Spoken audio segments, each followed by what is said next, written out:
넌센스 성경 퀴즈를 제가 하나 낼 거니까요. 여러분 잘 들어보시고 맞춰보시기 바랍니다. 최연소 어린 나이에 왕이 되었다가 무서운 꿈을 꾸고 잠을 이루지 못한 한 왕이 있습니다. 그 왕이 누굴까요? 다시요. 최연소 어린 나이에 왕이 되어서 밤에 무서운 꿈을 꾸다가 잠을 이루지 못한 왕이 있습니다. 누굴까요? 최연소 어린 나이에 왕이 된 왕, 느부갓. 이해하시나요? 예. 아직 웃지 않는 분들은 웃는 분들에게 예배 마치고 물어보세요. 예, 느부갓 4살입니다. 예. 예. 사실 4살에 왕이 된 건 아니고 그 넌센스 성경 퀴즈라고 제가 말씀드렸어요. 느부갓네살 왕은 역사적으로 보면 그는 20대 후반 내지 30대 초반에 왕이 되었다 이렇게 이제 보고 있습니다. 그가 말 그대로 이제 어느 날 밤에 꿈을 꿨는데 그 꿈 때문에 번민하여져서 잠을 이루지 못했다라고 말하지요. 그래서 네노라 하는 바벨론 전역에 뭐 용하다 소문난 모든 꿈쟁이들을 다 불렀지만 그 누구 하나 왕의 꿈과 그 꿈을 해석하는 사람은 아무도 없었습니다. 그런데 이때 혜성처럼 등장한 한 인물이 있었으니 그가 바로 다니엘이었다는 거예요. 오늘 본문은 다니엘이 느부갓네살 왕의 꿈과 그 꿈을 해석하는 그런 내용의 장면을 소개하고 있습니다. 먼저 그것을 살펴보기 앞서서 이 다니엘이 왕 앞에 서서 아주 당당하게 선포하는 내용이 먼저 있습니다. 이걸 우리가 먼저 주목할 필요가 있겠다 싶은데요. 그것이 바로 오늘 27절입니다. 오늘 2장 27절 말씀 다시 한번 볼까요? 27절 봅니다. 시작. 다니엘 왕 앞에 대답하여 이르되 왕이 물으신 바 은밀한 것은 지혜자나 술객이나 박수나 점쟁이가 능히 왕께 보일 수 없으되. 이 은밀한 것이 뭡니까? 왕이 지난밤에 꿈꿨던 꿈을 지금 말하고 있는 거죠. 이것은 사실은 우리가 지난주에 보았던 앞에 있는 내용 가운데 갈대아 술사가 먼저 일찍이 말했던 내용과 정확히 일치합니다. 갈대아 술사가 왕에게 말을 듣고 어떻게 반응합니까? 왕이시여, 지금까지 어떠한 높은 왕이라 할지라도 먼저 우리에게 그가 꾼 꿈을 우리에게 말씀해 주시면 그 꿈을 우리가 받아서 해석해 왔나이다. 근데 지금 왕처럼 꿈도 말하지 않고 꿈과 그에 따른 해석을 하라고 한 이는 아무도 없습니다. 그걸 맞출 수 있는 사람은 이 땅에 속한 사람이 아니라 하늘에 속한 신만 가능한 일입니다. 이렇게 말했죠. 오늘 다니엘이 왕 앞에 서서 그 얘기하고 있는 겁니다. 그러면서 결정적으로 바로 그 하늘에 속한 신, 그 당신의 은밀하게 꾸었던 그 꿈을 해석하고 알려줄 그 신이 누군가? 오늘 다니엘은 바로 왕 앞에서 바로 그 신을 소개하는 것으로부터 이 꿈의 해몽이 시작됩니다.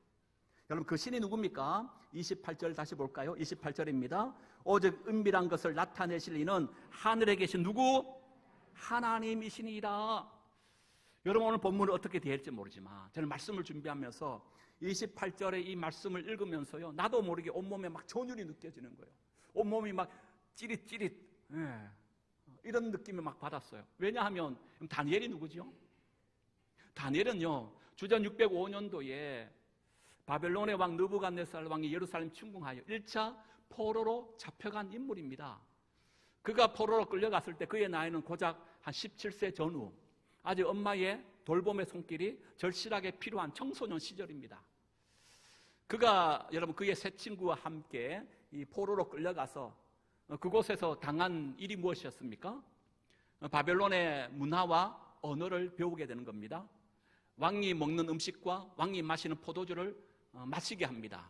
물론 이들은 이것을 거부하고 채소와 물만 먹게 되는 거지요. 또 심지어는 창시계명 다니엘이라는 이름 대신에 바벨론식 이름의 벨드사살이라고 하는 이름으로 대신 불려지게 됩니다. 그런데도 불구하고 다니엘은 어떻게 했답니까? 그런 쓰나미처럼 밀려오는 그런 바벨론화 되어지고 바벨론의 왕을 섬기고 바벨론의 신을 섬겨야 된다라고 하는 이런 상황 속에서 그는 끝까지 저항하며 뜻을 정하여 믿음을 지켰을 뿐만 아니라 지금 왕 앞에 당당하게 서서 외치는 말이 뭡니까? 그 은밀한 것을 알게 하신 분은 하늘에 계신 하나님이십니다 라고 선포하고 있는 거예요. 여러분, 전율이 느껴지지 않습니까? 구약 성경에는요, 그 내면에 흐르는 큰 두 가지의 주제가 있습니다. 제가 기가 따갑도록 늘 말씀드렸고, 또 구약 성경방 하신 분들은 다 아실 겁니다. 두 가지의 큰 내면에 흐르는 주제. 첫 번째, 누가 왕인가? 하나님이 왕이시다. 우리는 그의 백성이다. 이것이 우리가 가져야 할 정체성이라고 하는 거예요. 두 번째 주제가 있습니다. 섞이면 죽는다. 그래서 세상의 한복판에 살아가지만 섞이거나 동화되지 말고 구별되어져서 거룩한 삶을 살아야 된다. 이것이 우리의 사명이어야 한다라고 하는 것이죠. 다니엘은요, 예루살렘이 아닙니다. 이국만리 그들이 생각할 때 하나님이 없다고 생각하는 바벨론 땅 한복판에서 이 두 가지를 당당하게 지키며 나아가는 인물이라고 하는 사실이에요. 지난주 목요일 날 2026 교회 트렌드 목회자 세미나를 제가 참여했었는데요. 그때 강사분 가운데 한 분이 이런 말씀을 했습니다. 지금 한국 교회에 3040 세대가 그 수가 점점 줄어들고 있다. 젊은 3040 세대가 없다 보니까 그들의 어린 자녀도 교회에 점점 그 숫자가 없다는 거예요. 그러면서 그 강사분이 한 번 더 덧붙이는 말이, 옛날과 다르게 지금은 자녀들이요, 부모의 손에 이끌려서 교회 온다는 거예요. 그럼 정말 그런 같지 않습니까? 옛날에는 부모님이 신앙생활 하지 않아도 어린아이들이요, 친구 소개로, 친구 손에 이끌려서 교회에 오는 경우가 많았어요.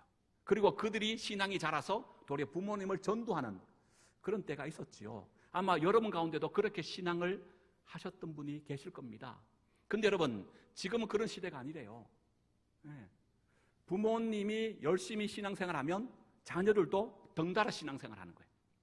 부모님이 신앙생활하다가 뜸하거나 신앙생활 잘하지 않으면 자녀들도 함께 부모를 닮아서 그렇게 신앙생활을 한다는 거예요. 왜냐하면 이제는 자녀들을 한두 명밖에 낳지 않으니까 자녀에 대한 부모의 영향력이 그 어느 때보다도 절대적인 겁니다. 그러니까 그렇지 않습니까? 여기에 신앙도 더하다는 거예요. 그래서 부모가 신앙생활을 열심히 하면 부모의 손에 이끌려서 자녀도 교회 오는 거예요. 그런 의미에서 여러분, 우리 모두 누굽니까? 자녀를 둔 부모 아닙니까? 먼저 여러분, 오늘 말씀을 우리가 받으면서 우리가 먼저 이 시대의 부모로서의 다니엘이 될 수 있길 축복합니다. 우리가 먼저 다니엘 돼야 돼요. 어떤 환경, 어떤 상황 속에서도 하나님만이 왕이십니다. 나는 하나님의 백성입니다. 하나님의 통치와 다스림 받으면서 세상 한복판에 살아가지만 굴복하지 아니하고 구별하여 거룩한 삶으로 하나님의 이름의 영광을 드리는 하나님의 사람 되겠습니다. 부모가 다니엘 돼야 돼요. 그리고 여러분, 늘 그렇게 기도하겠습니다마는 자녀와 손주에 대한 여러분의 기도의 손을 놓치면 안 됩니다.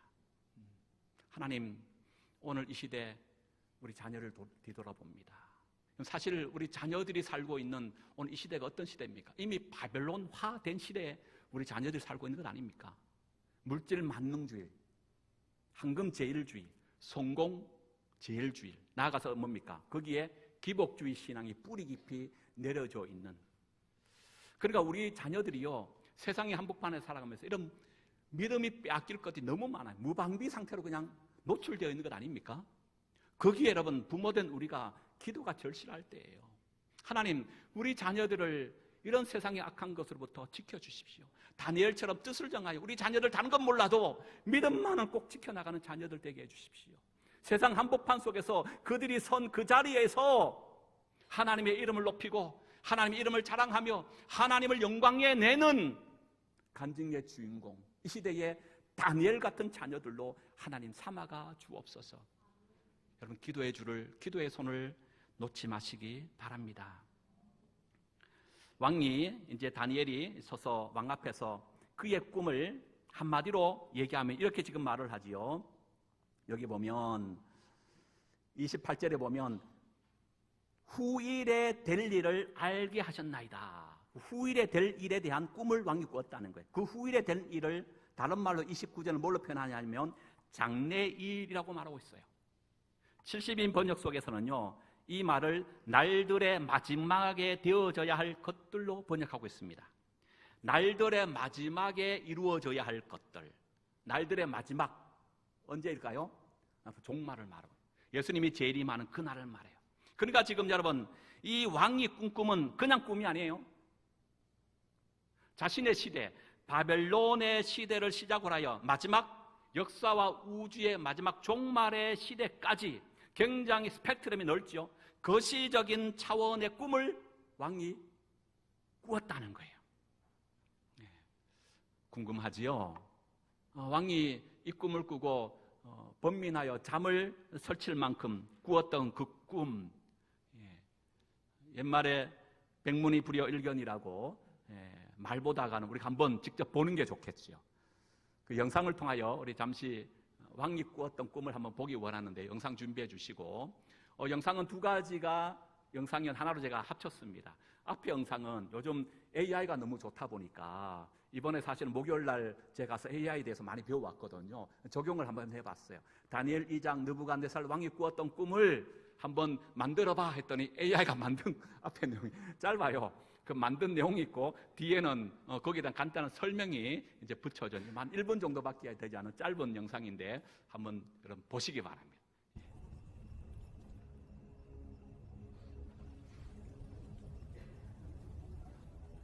Who dares disturb my night? A head of gold, arms of silver, belly of bronze, legs of iron, and yet the feet, iron mingled with clay, fractured, ready to fall.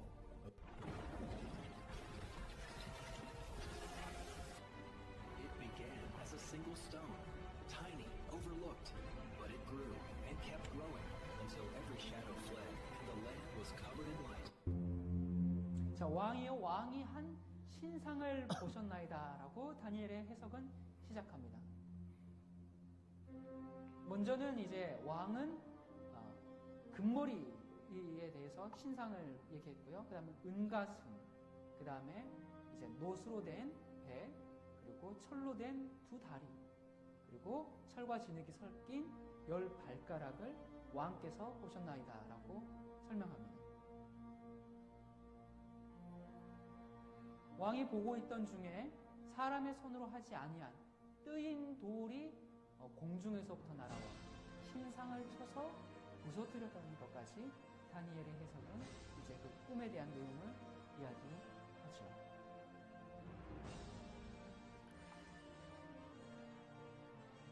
예, 이것이 느부갓네살 왕이 꾸었던 꿈에 대한 내용입니다. 그러면서 이제 다니엘이 그 꿈을 말하고 나서 36절 이하부터 그 꿈에 대한 본격적인 해석을 이제 하고 있는 그런 내용의 장면인데요. 이제 요지는 이런 겁니다. 저를 보세요. 먼저 금으로 만들어진 머리가 이제 보여지는 겁니다. 다니엘은 그 금을 뭐라고 얘기합니까? 그 이하의 내용에 보면 바로 느부갓네살 왕 당신입니다라고 말합니다. 그리고 곧 바벨론 제국을 말한다 이렇게 볼 수 있는 거죠. 그 바벨론 제국을 머리로서 금이라고 지금 표현하고 있습니다. 그리고 이제 은과 또 은으로 된 가슴과 팔이 있습니다. 가슴과 팔은 은으로 되어 있는데요. 성경 속에는 구체적으로 그 다음에 일어날 나라가 뭐라고 말하지 않아요. 그런 전통적인 일반적인 해석을 우리가 설명하여 말하자면 바로 바벨론 다음에 일어날 바벨론을 물리친 메데 바사라고 하는 페르시아 제국을 말한다 이렇게 봅니다. 그리고 이 배와 넓적다리는 놋으로 되어 있습니다. 그 놋은 페르시아의 제국을 물리친 헬라 제국일 것이다 이렇게 봅니다. 그리고 새로 된 종아리는요 바로 헬라 제국을 물리칠 로마 제국을 말한다 이렇게 봅니다. 그리고 마지막 발은 뭘로 표현합니까? 새요 얼마는 흙이다. 로마 제국 이후 예수님의 재림까지 오고 갈 세상의 모든 여러 많은 나라들을 이렇게 표현하는 그런 신상일 것이다. 이렇게 이제 해석을 합니다. 근데 여기서 중요한 것은요, 그 다음에 이제 나오는 손대지 아니한 돌이 나옵니다. 사람의 손으로 만들지 않는, 조각하지 않는 한 돌이 어디서부터 날아오냐 하면 산으로부터 온다라고 45절에 보면 그렇게 나오거든요. 손대지 아니한 돌이 산에서 나와라고 되어 있습니다. 그 손대지 않는 돌이 산에부터 나와서 그 신상을 완전히 파괴해버립니다. 그러고 나서 그 파괴된 신상은요, 마치 타작마당, 여름 타작마당의 겨와 같이 산상조각나 흔적도 없이 사라져 없어져 버려요. 그리고 그 신상을 깨뜨렸던 큰 돌이 점점 커져서 온 지면에 가득한, 세상에 가득하게 되어졌다라고 지금 다니엘이 왕이 꾼 꿈과 그 해석을 이렇게 하고 있는 겁니다. 여기서 주목할 것은 바로 그 신상을 깨트린, 바로 손으로 다듬지 않는, 손대지 아니한 그 돌입니다. 여러분, 이 돌이 어디서부터 날아왔다고요? 산으로부터 왔다 그랬습니다. 구약 성경 속에서의 산은요, 언제나 하나님의 임재의 거룩한 장소로 묘사되고 있습니다. 오죽하면 열왕기상 2장에 보면 아람 군대가 이스라엘 백성과 전쟁을 치를 때 날마다 지는 겁니다. 백전백패예요. 왜 우리가 저 이스라엘과 싸워서 날마다 지느냐? 조사해 봤더니 조사한 결과를 신하들이 왕에게 이렇게 고합니다.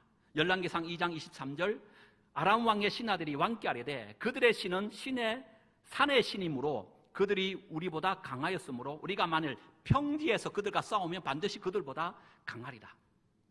여러분, 아람의 사람들도 야훼 하나님을 어디에 계신 신? 산에 계신 신으로 인식했다는 거예요. 그러니까 지금 손대지 아니할 돌이 산에서부터 내려왔다 그랬거든요. 그러면 이 돌은 누가 보낸 거예요? 죄송합니다. 제가 보낸 건 아니에요.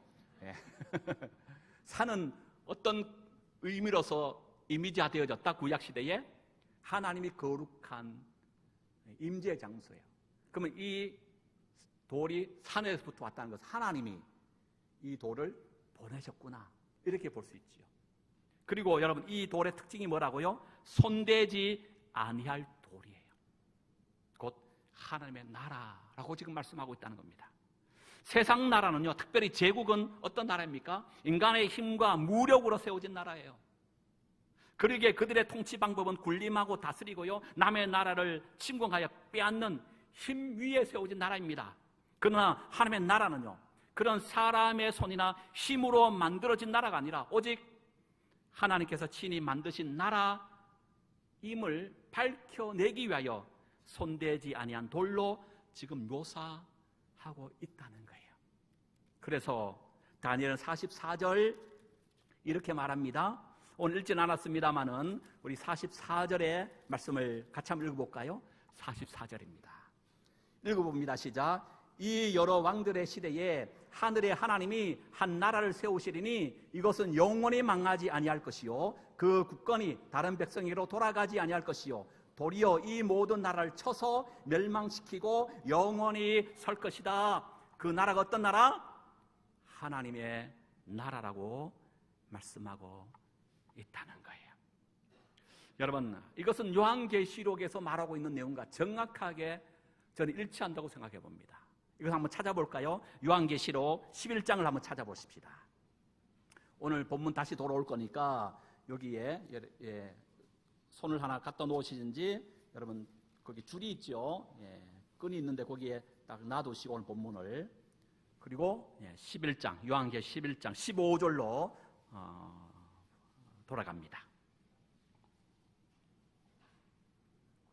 요한계시 11장 15절 봅니다. 시작. 일곱째 전사가 나팔을 불매 하늘에 큰 음성들이 나서 이르되 세상 나라가 우리 주와 그의 글소의 나라가 되어 그가 세세토록 왕노릇 하시리로다 하니. 아멘. 여러분, 요한계시록 전체의 핵심 구절이 오늘 요한계시 11장 15절이에요. 이것은 요한계시록뿐만 아니라 성경 66권이 지금 뭘 말하려고 하느냐? 성경 66권 전체의 핵심 내용이 바로 15절이에요. 굉장히 중요한 장이에요.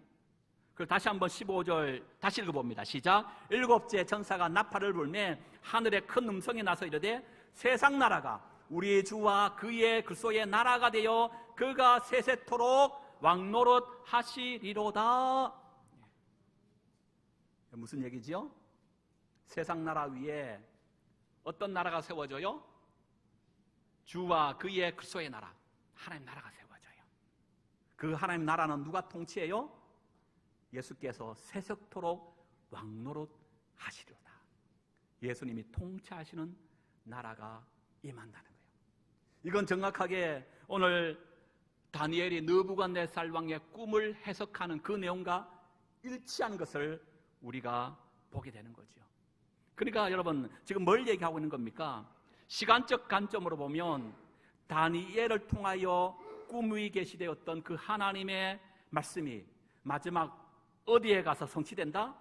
지금 요한계시록 11장 마지막 7천사가 7째 나팔을 불 때 주님이 재림하기 바로 직전의 종말의 때에 역사적으로 이 말씀이 비로소 성취되어진다라고 지금 말씀하고 있다는 거예요. 그리고 오늘 다시 다니엘서 2장으로 돌아오세요. 이런 꿈에 대한 해석을 듣고 난 이후에 느부갓네살 왕의 반응입니다. 46절이에요. 2장 46절 시작. 이에 느부갓네살 왕이 엎드려 다니엘에게 절하고 명하여 예물과 향품을 그에게 주게 하냐. 왕이 대답하여 다니엘에게 이르되 너희 하나님은 참으로 모든 신들의 신들이시오 모든 왕의 주제시로다. 내가 능히 이 은밀한 것을 나타내었으니 내 하나님은 또 은밀한 것을 나타내시는 이시로다. 그리고 이후 다니엘과 그의 세 친구를 높은 자리에 세우는 그런 모습으로 오늘 2장이 마치게 됩니다. 여러분 이것이 오늘 전체의 말씀이에요. 이 말씀을 기준으로 크게 세 가지로 좀 적용해 봤으면 좋겠어요. 먼저는 다니엘을 통하여 이 꿈과 꿈에 대한 해석을 받고 있는 1차 느부갓네살 왕은 하나님께서 이 꿈을 통하여 그에게 뭘 말씀하려고 하셨는가를 먼저 살펴보고 두 번째, 세 번째는 오늘 오고 가는 모든 믿음의 성도들 우리에게 이 꿈에 대한 해석이 나에게는 어떤 도전과 어떤 메시지로서 주시려고 하시는가라고 한 두 가지 함께 앞에 포함하면 세 가지의 관점으로 정리하며 말씀을 나누고자 합니다. 첫 번째, 그 꿈을 꾸었고 지금 해석받고 있는 느부갓네살 왕 입장입니다. 하나님께서 왜 이 꿈을 그에게 주셨을까요? 전 다른 것 아니라고 봐요. 세계사의 주인이 누구인가? 참 왕은 누구인가? 아마 이 메시지를 주시고자 이 꿈을 아마 그에게 준 것 같습니다. 여러분, 지금 바벨론의 왕 느부갓네살 왕은 세계사의 주인이 누구라고 생각했을까요? 아마 자신이라고 저는 여겼다고 봐요. 바벨론 제국이라고 저는 생각했다고 봐요. 왜 그렇습니까? 지금 바벨론 제국 어떤 나라입니까? 아수르라고 한 대제국을 물리쳤습니다. 그리고 고대 근동안에 지금 바벨론을 대적할 만한 다른 나라가 없어요. 모든 나라들이요 바벨론 눈치를 봅니다. 조공을 바칩니다. 바벨론이 들어가 여러분 싸워서 이기지 못한 나라가 없어요. 그러니까 바벨론의 왕 느부갓네살 왕은요 자기가 세상의 최고야, 왕이야, 우리나라가 이 세상의 최고의 나라다라고 자부했음이 분명합니다. 그런데 하나님은 이 꿈을 통하여 지금 뭘 말씀하고 있는 거죠? 너 바벨론아 의시되지 말아라. 너도 너의 죄로 인하여 반드시 멸망당한다. 그러니까 뭐 하지 말라고요? 교만하면 안 돼. 겸손해야 된다는 거예요. 그리고 세계사의 주인이 누군지 분명히 깨달으라는 겁니다. 그럼 세계사 주인이 누구라고요? 하나님이라는 거예요. 그러니까 이 꿈을 통하여 하나님이 바벨론 왕에게 말하는 거예요. 세계사의 주인이 누군지를 알고 그 주인을 믿고 섬기는 자가 되어져라. 그리고 제국, 인간의 힘의 능력으로 힘 위에 세워지는 군림하고 다스리고 빼앗는 그런 제국의 나라를 만들려고 하지 말고 하나님의 나라, 하나님의 나라의 통치 원리, 사랑으로 세워가는 나라 아닙니까? 너희도 이 나라를 사랑으로 세워가는 하나님 나라 만드는 곳에 쓰임받아야 된다. 이 메시지를 꿈을 통하여 저는 바벨론 왕에게 주고 있다라고 생각해 봅니다. 두 번째, 우리에게 한번 적용해 볼까요? 이 왕의 꿈을 통하여 하나님 우리에게 어떤 메시지를 주고 있을까요? 첫 번째, 그렇다면 나는 과연 어떤 나라, 무엇을 꿈꾸며 살고 있느냐라고 하는 거예요. 지난 한 달 우리 1월 달에 새벽 기도 시간에는 창세기를 중심으로 지금 말씀을 함께 나누었습니다. 거기에 특별히 아브라함과 이제 그의 조카 룻에 대한 얘기가 나오잖아요. 룻이 땅을 차지했던 그곳은 소돔과 고모라였습니다. 근데 룻이 바로 이 소돔과 고모라를 차지할 때 어떻게 차지했다라고 말합니까? 자기가 보기에 아름다운 곳, 보았더니 정말 에덴 동산 같은 곳이었다라고 말해요. 에덴 동산, 하나님 만드신 이 세상에 가장 아름다운 곳이잖아요. 그러니까 그는요, 여러분, 이 눈으로 보았을 때는 그 땅이 정말 눈에 보기에 가장 아름다운 것을 선택했다고 생각했어요. 근데 그의 선택의 결과가 옳았습니까? 틀렸습니까? 잘못된 선택. 그는 눈으로 볼 때는 아름다웠지만 정작 뭘 보지 못하여 그곳에 의인 시민이 없어서 멸망할 수밖에 없는 죽음의 땅이란 것을 보지 못했어요. 근데 아브라함은요, 뭘 보았습니까? 그는 그가 보고자 싶은 것을 본 것이 아니에요. 하나님께서 그에게 보여주신 땅을 본 겁니다. 그가 가라 지시하여 명령한 그것을 간 겁니다. 여러분, 저는 바로 이것이라 생각합니다. 세상은 우리 인간의 눈으로 보면 언제나 강해 보입니다. 아름답고 화려해 보입니다. 금처럼 빛나고 철처럼 단단해 보입니다. 머리는 금이고 가슴과 팔은 은이고 배와 넓적다리는 노시고 다리는 철이고 발은 철과 진으로 되어 있습니다. 겉으로 보면 위로 갈수록 귀합니다. 아래로 갈수록 더욱 단단하고 강하여 지니고 있는 것처럼 보여집니다. 그건 하나님은 오늘 이 다니엘을 통하여 분명히 말씀합니다. 세상 나라는 반드시 무너진다. 무너지지 않고 영원히 세워질 나라는 오직 하나, 하나님 나라밖에 없다라고 지금 말씀하고 있습니다. 때론 여러분, 세상 나라에 비해서 하나님 나라가 정말 작아 보입니다. 정말 눈에 보이지 않는 겨자 씨와 같이 작고 초라해 보이기도 합니다. 군대도 없지요, 무기도 없습니다. 그러나 이 작은 돌 같은 하나님의 나라가 나중에 어떻게 된다라고 말합니까? 신상을 부수고 점점 커져서 큰 산을 이루어 온 땅에 가득하게 된다라고 말씀합니다. 이 돌은 또 한편 궁극적으로 보면 저는 예수 그리스도를 말씀한다라고도 생각해 봅니다. 세상은 십자가를 약하다고 여겼습니다. 하나님은 십자가로 세상을 이기셨습니다. 세상은 십자가를 패배의 대명사로 사용했지만 하나님은 도리어 십자가를 승리와 구원의 유일한 도구로 사용하셨습니다. 사랑하는 여러분, 오늘 성경 우리에게 그리하여 이렇게 질문하는 것 같습니다. 당신은 지금 어느 나라에 속하고 있습니까? 무너질 세상 나라입니까? 아니면 영원한 하나님의 나라입니까? 당신은 지금 무엇을 바라보고 무엇을 위하여 살고 계십니까? 여러분, 무너질 이 땅에 상급 쌓는 자가 아니라 바로 영원한 하나님 나라에 상급을 쌓아가는 소망의 우리 모든 성도들 될 수 있기를 주의 이름으로 축복합니다. 마지막 세 번째, 우리의 사명이 있다는 거예요. 이것은 요한계시록 11장 15절에서 더욱 분명히 우리가 확인해 볼 수 있는데요. 여러분, 11장 15절 뭐라고 말하고 있다고요? 세상 나라가 우리의 주와 그의 그리스도의 나라가 되어 그가 세세토록 왕노릇 하시리로다. 여기요, 나라라고 하나님의 나라를 말합니다. 하나님의 나라는 성경에서는 바실레이아라고 하는 단어 쓰는데요. 이 바실레이아는 바로 이 공간의 개념으로 쓰잖아요. 성경에는 우리 하나님의 나라 그러면 죽어서 어디 우주 어떤 공간에 준비되어져 있는 하나님 나라, 그곳으로 갈 것이다 라고 생각하는데, 사실 성경에서 말하는 바실레이아 하나님의 나라는요, 공간의 개념이 아니라 통치와 다스림의 개념으로 사용하고 있다는 거예요. 이 말은 무슨 얘기입니까?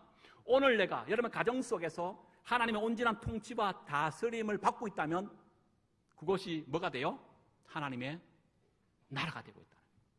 여러분의 직장과 사업터에서 하나님의 통치와 다스림을 받는 것이 된다면 여러분의 직장과 사업터가 나로 인하여 그것이 뭘로 바뀌어요? 하나님의 나라가 된다는 거예요. 여러분 믿습니까? 그래서 여러분 이 말씀 세상 나라가 우리 주와 그의 그리스도의 나라가 되어 그가 세세토록 왕노릇 하신다라고 하는 이 말씀이요 그저 구호나 외침으로만 끝나면 안 돼요. 정말 나의 주어진 모든 삶의 현장 속에서 내 삶의 전 인격이 내 속사람마저도 정말 하나님의 통치와 다스림을 받는 하나님의 나라가 되어야 될 줄로 믿습니다. 예를 들면 여러분 우리 입술을 생각해 보세요. 우리 언어를 생각해 보십시오. 평소에 늘 원망과 불평을 일삼고 늘 비판적이고 비방하기를 좋아하는 상대방의 상처를 주고 아픔을 주는 그런 말을 했던 사람이요 그 입술에 하나님의 통치와 다스림을 받으면 어떻게 바뀔까요? 축복합니다. 사랑합니다. 감사합니다. 상대방을 살려내고 구원하는 천사의 언어 그 입술을 통하여 생명의 언어 사랑의 언어로 바뀌어지게 될 줄로 믿습니다. 여러분 그런 삶을 우리는 살아들여내야 한다고 말하고 있습니다. 또 여기에 교회적 사명이 있습니다. 요한계시록 11장에 보면 여러분 두 증인에 대한 얘기가 나와요. 11장 15절 요 앞에 내용에 보면 두 증인에 대한 얘기가 나오는데 여러분 증인은 법정적 용 아닙니까? 법정에서의 증인의 역할은 굉장히 큽니다. 그리고 증인의 역할은 오직 하나밖에 없어요. 뭡니까? 자기가 본대로 그냥 말하면 되는 거예요. 더하지도 빼지 말고 그가 본 그대로 증언하는 것이 증인입니다. 여러분 11장에 나오고 있는 두 증인은 뭘 얘기할까요? 바로 이 시대의 교회를 말하고 있습니다. 교회가 세상을 향하여 증언해야 할 증인이라는 거예요. 교회가 세상을 향하여 뭘 선포하고 뭘 증언해야 할까요? 하나님께로부터 받은 하나님의 말씀인 줄로 믿습니다. 복음인 줄로 믿습니다. 세상 가운데 증거해야 될 것은 우리를 살려내고 구원하여 주신 예수 그리스도 그분을 전한 우리의 사명이 있는 줄로 믿습니다. 교회가 바로 이 사명 감당하라고 말씀하고 있는 거예요. 그래서 하나님의 나라는 당신 자신이 만들어 가십니다. 그러나 여기에 교회와 믿음의 성도 우리도 함께 동참하며 서가기를 원하신다는 거예요. 말씀을 맺습니다. 세상 나라가 우리 주와 그의 그리스도의 나라가 되어 그가 세세토록 왕노릇 하시리로다. 이 약속의 말씀을 의지하면서 이 무너질 세상의 나라를 의지하지 아니하고 영원할 하늘나라를 사모하며 오늘도 주어진 삶의 자리 속에서 다니엘처럼 그 나라를 전하고 그 나라의 통치자이신 하나님의 이름을 높이는 우리 모두의 삶이 될 수 있기를 주의 이름으로 축복합니다.